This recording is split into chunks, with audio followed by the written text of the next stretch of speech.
जलसा, जनाजा और जनता, आप ये इसमें रहिए तो आपको काम आसान हो जाएगा आपका। ये बोल रहा है कि सिर्फ मुसलमान मुसलमान गलत है, हर कम्युनिटी का वोट मिलता है तभी तो आप जीतते हैं ना।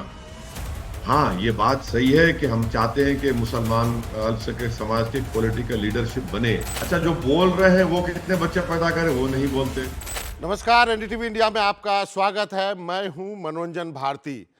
मुंबई में और महाराष्ट्र में जो नगर पालिका के चुनाव हुए हैं उसके नतीजे आ गए हैं और उसके सबसे जो शानदार सफलता जो है कई जगहों पर एआईएमआईएम ने अचीव की है, और उस पर बात करने के लिए असदुद्दीन ओवैसी साहब हमारे साथ जुड़ गए हैं। ओवैसी साहब, आपका बहुत बहुत शुक्रिया। मुझे मालूम है आप लगातार काफ़ी व्यस्त रहे।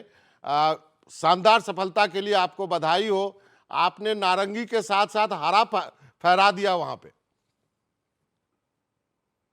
इन्हें अल्लाह का बहुत बड़ा करम है, आवाम का बेहद शुक्रिया, और इम्तियाज जलील साहब की लीडरशिप में जो सब लोग काम किए, मुफ्ती इस्माइल साहब, यूसुफ पुंजानी साहब और हमारे पूरे ऑब्जर्वर्स डिफरेंट मुख्तलिफ रीजन्स के, उन सब की मेहनत और जस्तजू रही और कामयाबी हमको मिली। तो बिहार के बाद महाराष्ट्र एक ऐसा दूसरा स्टेट है जहां पर कि आपको कामयाबी मिली है। तो आगे आपकी रणनीति क्या होगी? क्या मुस्लिम बहुल इलाकों में ही आप केंद्रित करेंगे या फिर एक एमआईएम का व्यापक स्वरूप भी देखने को मिलेगा? देखिए, ये जो बाबा, ये जो इलेक्शन में कामयाबी मिली, ये लोग बता नहीं रहे। आपको सिर्फ दो एग्जांपल देता हूं मैं आपको। बीएमसी के चुनाव में एक विधानसभा का नाम है शिवाजी मार्को, जिसको गोवंडी के नाम से बड़ा मशहूर है। उसमें 8 वार्ड है, 8 में 6 हम जीते। एक हमारे नॉन मुस्लिम दलित भाई है। फिर औरंगाबाद में एक ऐसे प्रभाग से एमआईएम के नॉन मुस्लिम कैंडिडेट जीता है, जिसको लोग बोलते थे कब सवाल ही पता नहीं होता, वो तो शिवसेना का गढ़ है। वहां पर हम लोग जीत गए। नारेगांव एक प्रभाग है जिसमें से हमारे एक नॉन मुस्लिम दलित भाई बहुत बड़ी मेजोरिटी से जीत कर आए। तो इसको ये बोलना कि सिर्फ मुसलमान मुसलमान गलत है, हर कम्युनिटी का वोट मिलता है तभी तो आप जीतते हैं ना।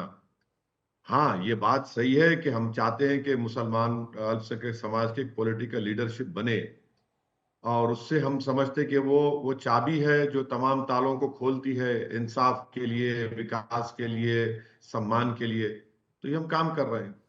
तो आपके कहने का मतलब है जो मुस्लिम और दलित का कॉम्बिनेशन है, जो हमारे गांव में भी दिखता है, उनके टोले भी आसपास ही होते हैं, वो आपके लिए काम कर रहा है और उसमें आप बाकी वोट जोड़ना चाहते हैं? अभी हमको बहुत काम करना है, बहुत मेहनत करना है। और हमने एक कोशिश भी की बिहार चुनाव में, आजाद समाज पार्टी के हमारे भाई चंद्रशेखर रावण के साथ मिलकर, और फिर स्वामी प्रसाद मौर्य साहब के साथ मिलकर हमने कोशिश की।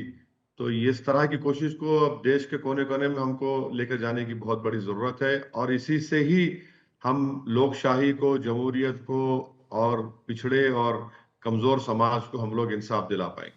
क्या यही रणनीति आपके लिए काम कर रही है? क्या आने वाले दिनों में हम एआईएमआईएम से अधिक हिंदू फेसेज को भी चुनाव लड़ते देखेंगे? नहीं, अभी लड़ रहे हैं, अभी भी लड़ रहे हैं, जीत भी रहे हैं, और भी देखेंगे, आप बिल्कुल देखेंगे। लेकिन कई लोग तो ये कह रहे हैं ना कि आपकी वजह से जो एक ध्रुवीकरण हुआ उससे भाजपा को भी फायदा हुआ, इसलिए नारंगी भी चमका और हरा भी चमका। अब बाबा, देश की लैला तो हम हैं, कोई हमसे खुश नहीं है। जो हमारे पॉलिटिकल अपोनेंट्स, चाहे वो महिला हो या मर्द लोग हो, उनको लगता है कि बस इल्जाम लगा दो। अब आप बताइए बाबा, अकोला में हमारे 3 कॉर्पोरेटर्स जीतते, 62,000 के करीब हमको वोट मिलता है। अब तकलीफ हो रही है आपको। नांदेड़ में हमारे 14 कॉर्पोरेटर जीते हैं। धुलिया में हमारा जो इलेक्शन लड़े थे, वो अजीत पवार साथ चले गए, वो नाकाम हुए। हमारे बड़ी तादाद में हमारे कॉर्पोरेटर्स जीते धुलिया विधानसभा से। औरंगाबाद में तो इम्तियाज जलील को इतना बदनाम और रुस्वा करने की कोशिश की गई, मगर वहां पर वहां की जनता ने अल्हम्दुलिल्लाह, अल्लाह के फजल करम से 33 हमारे कॉर्पोरेटर्स कामयाब हुए हैं।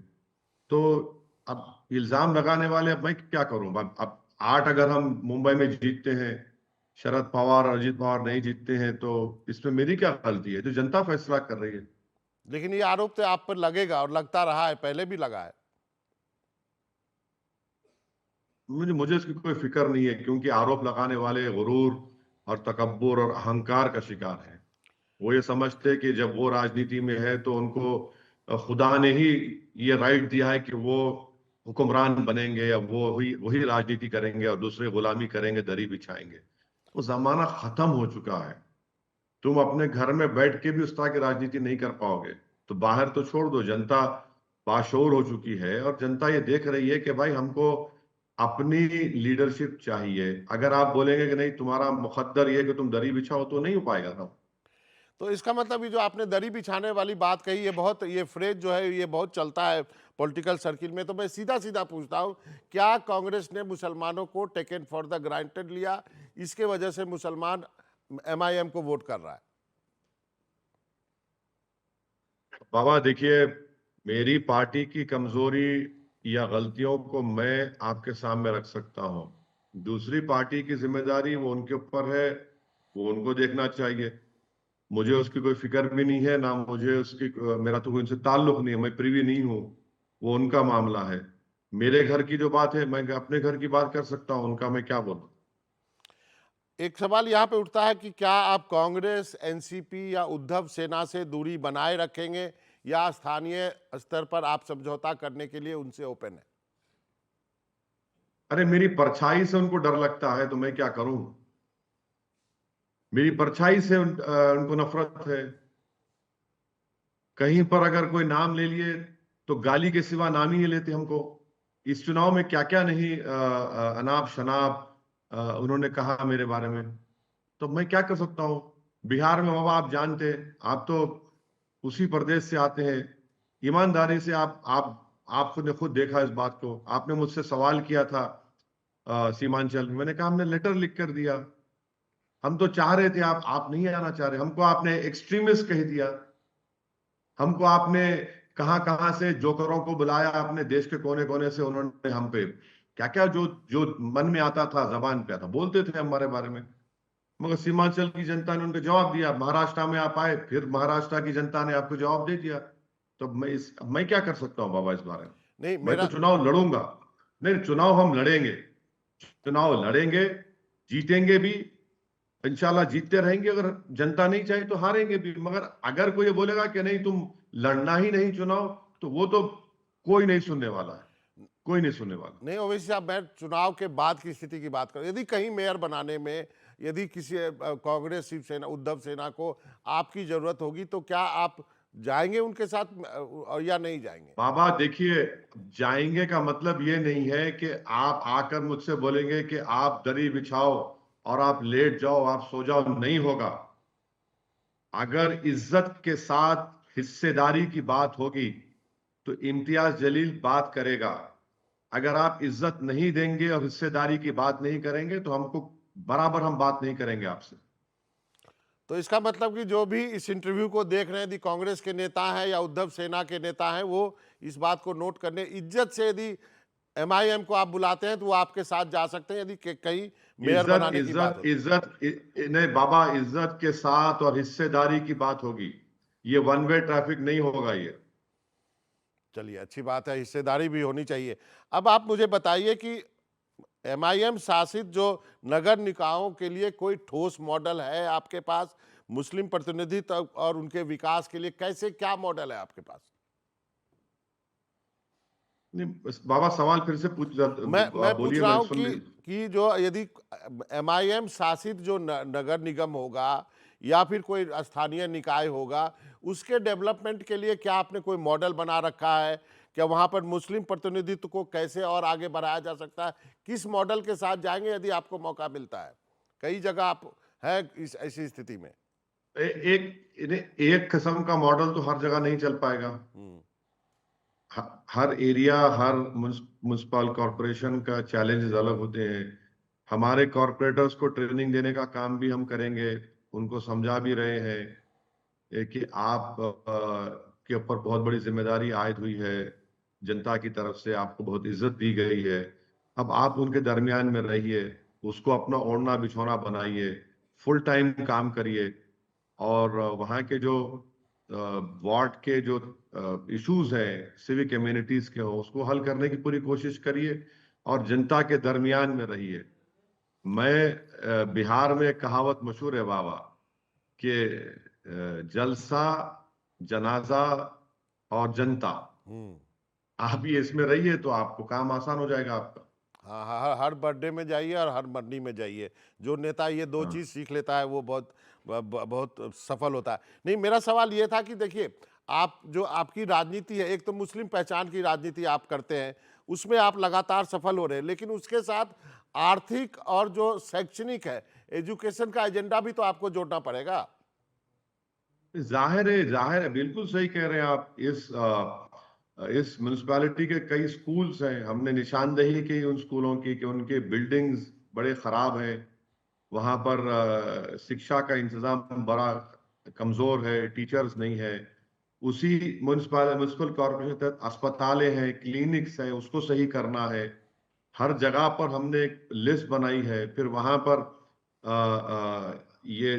जैसा मैंने कहा कि कई म्युनिसिपल कॉर्पोरेशन पीने का पानी 6 दिन 7 दिन में एक मरतबा आता है। कई कहे की ट्रिपल इंजन की सरकार है, मुझे नहीं मालूम। तो ये हर चीज हम लोग बना के रखे, जहां पर नहीं बना वहां बना भी रहे हैं। मगर जो चीज सब पर आया है बाबा, अगर आप उस वार्ड के मेंबर हैं प्रभाग के, तो आपको तो दिख रहा है ना कि गंदगी सामने है, स्कूल में बच्चे आ रहे हैं मगर टीचर नहीं है, तो ये तो करना ही पड़ेगा। तो वो देख कर करेंगे, सब करेंगे। इसका मतलब आपके जो कॉरपोरेटर्स हैं उनके ऊपर बहुत बड़ी जिम्मेवारी आप लाद रहे हैं, क्योंकि बहुत सारे युवा वर्ग भी हैं, स्टार्टअप का समय है, तो ये सब चीजें भी आपको दिमाग में रखनी होगी साफ सफाई के अलावा। नहीं नहीं, ये जो जो म्युनिसिपल कॉरपोरेशंस को जो करना है, जो उनके तहत जिम्मेदारी है, वो उनको सब करना पड़ेगा। और हम लोग बराबर 2-3 महीने में एक मरतबा जाकर रिव्यू लेंगे, उनको उनके पीछे पड़ेंगे। और बल्कि तो मैंने उनको बताया है कि देखो, तुम्हारी जिंदगी बहुत मुश्किल में पड़ने वाली है जीतने के बाद, और तुम पूरा टाइम, फुल टाइम तुमको काम करना पड़ेगा, और हम लोग तुमको आराम से बैठने नहीं देंगे। ओवैसी साहब, वो क्या चीज था जो कि आपके लिए इस चुनाव में क्लिक किया है? नहीं, कोई एक चीज तो नहीं है ना, कई चीजें मिलकर उसको माहौल बनता है, आप वोट पड़ता है। तो एक चीज तो मैं नहीं बता सकता, कई चीजें हैं। देखिए, इलेक्शन के जमाने में जाकर आप कैंपेन करेंगे तो फिर आप चुनाव नहीं जीत सकते। एक कंटिन्यूअसली वहां पर काम हो रहा था। हर रीजन वाइज, जोन वाइज हमारे ऑब्जर्वर्स को हमने बनाया था, उनका काम था कि वहां पर जाए और पार्टी का प्रचार करे। और फिर दूसरी बात क्या थी बाबा, 1.5 महीना पहले तो दूसरा चुनाव भी हुआ था ना म्युनिसिपैलिटी का। उसमें हमारे करीब मेरे ख्याल से 80 से 85 हमारे कॉर्पोरेटर्स कामयाब हुए थे। तो ये कंटिन्यूअसली एक काम चल रहा था। और फिर आप आ जाइए इलेक्शन कैंपेन में। इलेक्शन कैंपेन तो आपको बहुत मेहनत करना पड़ता, दिन रात एक करना पड़ता। तो सब तेलंगाना के अकबरुद्दीन ओवैसी लीडर हैं, वो एमएलए, 5 एमएलए, बिहार के हमारे एमएलए आ गए, दिल्ली के लोग आ गए, हैदराबाद से एमएलसीज, और कई कई लोग तेलंगाना से जो करीब है महाराष्ट्र के, वहां पर गए। और एक कलेक्टिवली इज्तिमाही तौर पर हम सब ने मेहनत की, और हमको जनता का इत्मीनान मिला अल्लाह के करम से, और ये कामयाबी हमको नसीब हुई। समाजवादी पार्टी से बेहतर प्रदर्शन रहा है आपका, फिर तो उत्तर प्रदेश पे भी निगाहें होंगी, और अब समाजवादी पार्टी कहेगी कि आपने मुस्लिम वोट फिर से बांटा है। देखिए, समाजवादी पार्टी के 2 विधायक महाराष्ट्र विधानसभा में हैं। एक शिवाजी मानकोट में जो उनका विधायक है, बड़े सीनियर लीडर हैं वो, उनके विधानसभा में 8 सीट हैं, वार्ड्स हैं। 8 में 6 हम जीते, जिसमें एक मैंने कहा कि मैं दलित भाई है। अब दूसरी बात जो आप लोग नहीं बोल रहे हैं कि उन्हीं का एक विधायक है जो अबू आसिम साहब से उनको नाराजगी है, और उनकी नाराजगी मैं समझता हूँ किसी हद तक हक बजानिब भी है। तो उसका भी उनको नुकसान हुआ। तो जाहिर है अब यूपी में हम जा रहे हैं। अभी इस साल फरवरी मार्च में वहां पर लोकल बॉडी के इलेक्शन होंगे। वहां पर शौकत साहब और शादाब और मेहताब जितनी हमारे जिम्मेदार हैं उन सब के साथ मिलकर प्रोग्राम बनाया जा रहा है। वहां पर भी जाकर हम कैंपेन करेंगे और जाहिर है 27 में तो विधानसभा का वहां चुनाव है। हमारी कोशिश होगी कि हमारे विधायक वहां पर अच्छी तादाद में जीते वहां। चलिए, वो तो यूपी तो दूर है, बंगाल तो जाएंगे ना? बंगाल में तो हुमायूं कबीर आपका नाम लेके कह रहे हैं कि हम उनके साथ अलायंस करेंगे, आपके मस्जिद वो बनवा रहे हैं वहां पर। नहीं, बंगाल के ताल्लुक से जनाब आदिल हसन साहब जो हमारे पार्टी के स्पोक्स पर्सन है, युवा नेता हैं बिहार के, जो बदकिस्मती से 350 वोट से बलरामपुर का चुनाव हार गए बिहार में, वो गए हैं। वो हम हमारी उनसे बात होगी। फिर हम लोग बैठेंगे। अख्तर उल ईमान साहब जो हमारे बिहार के एमएलए अध्यक्ष हैं, तौसीफ आलम साहब हैं, मुर्शिद आलम साहब हैं, ये तमाम इलाका सटावा है सीमांचल से, बिहार से। तो हम लोग बैठकर फैसला करेंगे, फिर बताएंगे आप। तो हुमायूं कबीर के साथ कोई गठबंधन की बात है आपके दिमाग में? नहीं, अभी अभी पहले हमारी पार्टी में मैंने जिन हजरात का आपके सामने नाम लिया है, हम लोग सब बैठकर बात करके फैसला करेंगे। तो अभी यदि हुमायूं कबीर कहते हैं कि एआईएम से हम गठबंधन करेंगे, तो इस बात में अभी कोई सच्चाई नहीं है, आप बाद में तय करेंगे? उन्होंने मुझसे सलाम अलैकुम कहा, मैंने उनको वालेकुम सलाम कहा है। अभी भी कह रहा हूँ वालेकुम सलाम। तो हम लोग पहले पार्टी में बैठ के बात करेंगे। चलिए, एक दूसरे मुद्दे पे आते हैं। एक और जो आपका बयान बहुत सुर्खियों में रहा, वो ये रहा था कि आपने कहा था हिजाब वाली महिला भी देश का प्रधानमंत्री बनेगी। इसकी पृष्ठभूमि क्यों आपने ऐसा कहा? नहीं बाबा, इसमें बुरी बात क्या है? नहीं, कोई बुरी बात संविधान के नहीं। खिलाफ तो मैं बात नहीं, संविधान के खिलाफ बात तो नहीं है। और हमारे संविधान में ये लिखा हुआ है कि जो भारत का नागरिक होगा वो देश का प्रधानमंत्री, विधायक, सांसद, सरपंच बन सकता है। शर्त यह है कि उम्र उम्र की एक लिमिट बताएगी और वो मेंटली सेन हो, पागल ना हो। तो मैंने कोई गलत बात नहीं की। अब पाकिस्तान के संविधान में ये लिखा हुआ है कि सिर्फ एक ही समुदाय से आपका ताल्लुक होगा, तभी आप वहां के जो भी प्रेसिडेंट, प्राइम मिनिस्टर जो भी बन सकते हैं। वो तो हमारा संविधान ऐसा नहीं है। और मेरा मानना यह है कि मेरी जिंदगी में शायद ना हो, मैं इस दुनिया में ना हो, मगर अगर वो होगा इंशाल्लाह, मेरा ख्वाब है, मेरी कोशिश है, मेरी दुआएं हैं, वो तो भारत का ही नाम रोशन होगा ना पूरी पूरे विश्व में। आ, एक और है कि डोभाल साहब ने कहा कि इतिहास का बदला लेना होगा, ये देश ऐसे ही आज़ाद नहीं हुआ है। इस पे आप क्या टिप्पणी करेंगे? हमें हमें अपने अतीत का बदला लेना है, भारत को फिर से महान बनाना है। हुन्स कहाँ से आए थे? हुन्स कहाँ से आए थे? किसने गुप्ता एम्पायर खत्म किया? हाँ, कुछ वो क्वेश्चंस कहाँ से आए थे बताइए। फिर पुष्पामित्रा संघा से बदला कौन लेगा? और ये तो मैं तो अभी आया नहीं हूँ, मुसलमान आई नहीं, इससे पहले जो हो रहा था, स्वामी विवेकानंद ने कहा था कि जो उड़ीसा की सबसे बड़ी मंदिर है वो बौद्ध समाज की थी, उसका क्या होगा? अच्छा, अगर बदला लेना है तो अंग्रेजों से लीजिए ना, जिन्होंने 30 लाख बंगाल के लोगों को भूखा मार दिया था, उनसे बदला क्यों नहीं लेंगे आप? अब हुन्स आए थे तो वो सेंट्रल एशिया, चाइना से आए थे, उनसे बदला लेंगे आप? जी। अब अच्छा, फिर बदला लेने की आप बात कर रहे हैं तो फिर गोडसे का क्या करेंगे जिसने गांधी की हत्या की थी? उससे बदला कौन लेगा? तो ये अगर आप सेलेक्टिवली आप जाएंगे तो फिर ये तो गलत होगा। और फिर प्रधानमंत्री ने सोमनाथ जाकर क्या कहा था? प्रधानमंत्री ये भूल गए बाबा कि 1950 दिसंबर का ऑर्गेनाइजर मैगजीन ने लिखा था, गोलवालकर को कोट करके लिखा था कि महमूद गजनवी के साथ हिंदू लोग, राजा भी थे जिन्होंने सोमनाथ की मंदिर को लूटा। तो प्रधानमंत्री उनका नाम बताए देश को। और बदला लेने की बात अगर नेशनल सिक्योरिटी एडवाइजर कर रहे हैं तो किस किस से बदला लेंगे आप? किस किस से बदला लेंगे? कहां कहां जाकर खत्म होगा? सिर्फ ताजमहल बनाने वाले से बदला लेंगे या फिर जो बुद्धा के स्टैचुओं को तोड़ने वालों से बदला भी लेंगे क्या आप? कहां जाके रुकेंगे?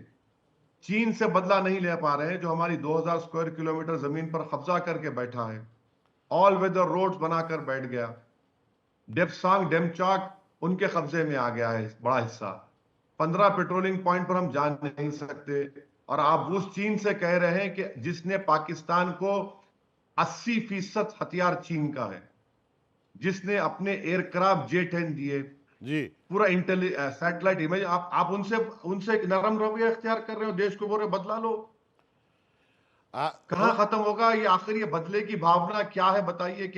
कि आपका बदला 6 दिसंबर को इत्मीनान नहीं पहुंचा आपको। चलिए। बाबा एक बात बोल रहा हूं आपको, जी एक जी सुनिए। जी जी। वीएन धार साहब थे, आईबी के बड़े ऑफिसर थे, उनकी अभी अंदर किताब थे। पढ़िए आप। धर ने अपने किताब में लिखा कि जब वो बीजेपी आरएसएस के लोगों से बात कर रहे थे, तो उन्होंने उनसे कहा था कि हम 6 दिसंबर को ही बाबरी मस्जिद तोड़ेंगे। क्यों तोड़ेंगे पूछा धर साहब ने, तो कहा कि महमूद गजनवी सोमनाथ को 6 दिसंबर को तोड़ा था। कहां जाके रुकेंगे आप? ठीक है, और एक एक दो सवाल और रह गए हैं। आरएसएस प्रमुख ने कहा कि भारत पे आंच आई तो सवाल हिंदुओं से होंगे। एक बाबा बागेश्वर, उन्होंने कहा आरएसएस ना होती तो देश के कई टुकड़े हो गए होते। अब आरएसएस का पहले क्या कहा आपने? आरएसएस ने क्या भारत पे कहा? आंच आई तो सवाल हिंदुओं से होंगे, यानी देश की जिम्मेवारी केवल हिंदू समाज से ही है क्या? हवलदार अब्दुल हमीद कौन थे? उनके चचा थे आरएसएस के, हैं? जी। इतने लोग जो जाने कुर्बान कर रहे हैं, कौन थे? अल्लामा फजले खैराबादी उनके अब्बा थे, जो अंग्रेजों के खिलाफ जिहाद का फतवा दिए। ये जौहर बादरान कौन थे? उनके चचेरे भाई थे।